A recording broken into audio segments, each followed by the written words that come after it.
He shocked the political world in 2021, winning the governorship of Virginia, and he has become one of the most popular chief executives in the nation. But as he fights for control of his state legislature, Democrats are giving him his toughest challenge yet. I sat down with the governor of Virginia, Glenn Youngkin, on the campaign trail yesterday. Watch. Governor Youngkin, thank you so much for being with us, taking time out of your busy schedule. I want to start off talking about you. Your popularity is going up here in Virginia. You're at about 55% approval rating, over 60% with independents. That's about 30 points higher than Joe Biden. You know, at a time when people love to hate politicians, what is it that you're doing differently? Because you're going in the opposite direction of a lot of other people. Well, I first believe that we have to deliver results for the people that hired us. And I work for 8.7 million Virginians. And I think we've delivered results. We told them during the campaign that we would provide $5 billion of tax relief. We provided $5 billion of tax relief, even with a split legislature.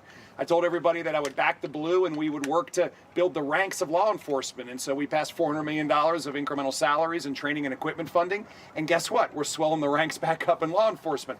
I told everybody that we were going to stand up for parents and make sure they're at the head of the table. And that's what we've done. We've, in fact, made sure that parents are back at the head of the table in their children's lives and that we're going to raise expectations of excellence in schools. So I just think at the core of this is delivering on what you promise. And I think we've done that pretty well in Virginia. Talk to us about education, because that's one of the issues that really put you over the top in 2021.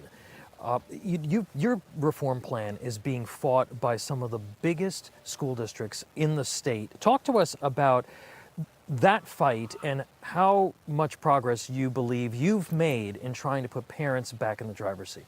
Well, right out of the box, we in fact were able to sign legislation that empowered parents to make a decision about whether their child wears a mask or not. And this removed the state from the decision that should be made by parents.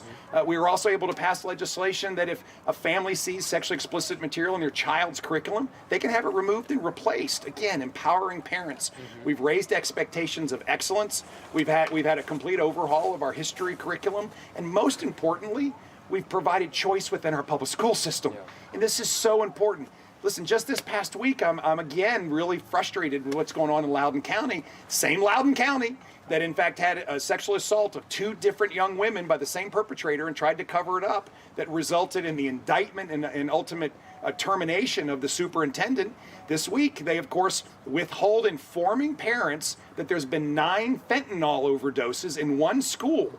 This is about the health and safety of our children, and parents have to be informed. And this is one of the top things on our agenda to make sure that parents are always at the head of the table in their children's lives. Let's talk about this campaign here. So you're fighting for control of the state legislature. You have been on this Secure Your Vote tour now for a couple of months. You've done nearly 100 events.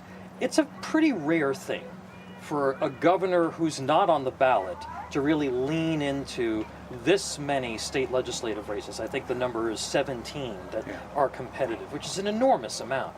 Talk to us about why you're doing it, about what it means for Virginia, but also what it means for America. Why should Americans be watching what happens in Virginia on Tuesday? Well, 22 months ago, Virginia was lost. It was totally controlled by Democrats. All the state offices, both houses, our Senate and our House of Delegates, both our federal senators and everybody else seemed to be a Democrat. And the state was just literally moving in a direction that was driving people away. They were moving away faster than they moved here from the other 49 states.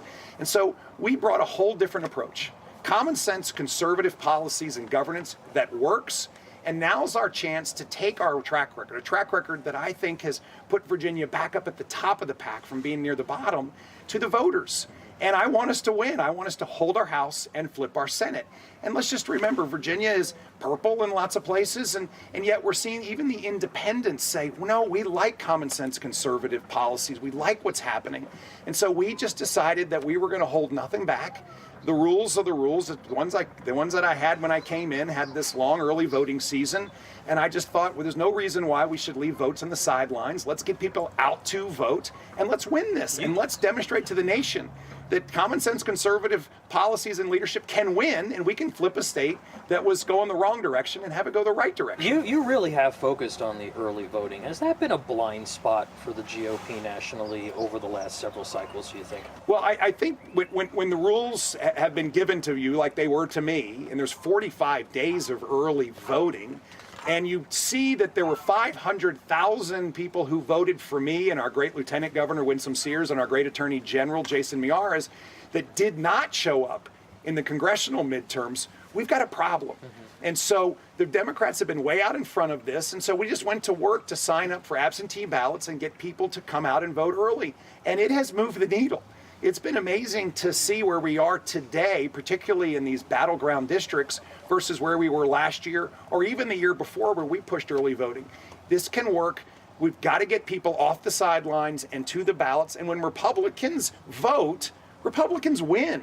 And this is our chance to demonstrate that in Virginia. Democrats, Governor, have made this entire campaign, it seems, I've looked at a lot of the messaging, about abortion. There is no abortion referendum on the ballot or anything, but the money is flowing into the state from these various groups. Now, that tactic has worked for them before. Why should voters dismiss that tactic and take a much broader view of this election? Well, it begins with the fact that the liberal left wants no constraints at all on abortion. They nearly got a bill passed before we came in that would extend abortion all the way up through and including birth, paid for by taxpayer money. And folks across Virginia remember the former governor saying that we will keep a child comfortable while we decide whether that child lives or dies. Virginians were disgusted by that. That's so extreme. And that's what they want to do again. They turned around and don't fully want to admit the fact that we have got a place where people can come together. I've been clear. I support a bill to protect life at 15 weeks when a baby can feel pain. And that's a place that Virginians can come together. We've got nearly 70% of Virginians that would support that position. And the Democrats have nothing else to run on. I mean, let's be clear. They don't know how to create jobs. They're damaging our economy with Bidenomics. They don't stand up for parents in school. They diminish education standards. They demean law enforcement. Crime goes up.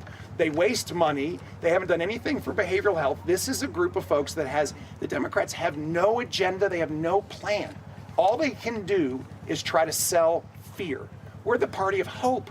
We're the party of tomorrow. We're the party of the shining city on the hill with unbridled opportunity for all Virginians. And the other side has nothing but fear. And I will tell you, hope beats fear every day of the week. Governor, a couple of months ago, the Pew Research came out with a survey that found that almost 2/3 of Americans are totally exhausted by politics. And there are a lot of them out there that really don't have a lot of faith in the future of our system to begin with. And I think a lot of that has to do with the tone, what they're hearing on television, what's coming out of Washington on the left, but also to some degree on the right as well. What's your prescription for how we get people excited about the process and get them to really believe in the future of the Republic again? Well, I think it begins with reminding everyone that we work for them. And they're my bosses. I've got 8.7 million bosses, and I hear from a lot of them every day. And I think this is where it all starts, with it's your Commonwealth of Virginia, and it's your country.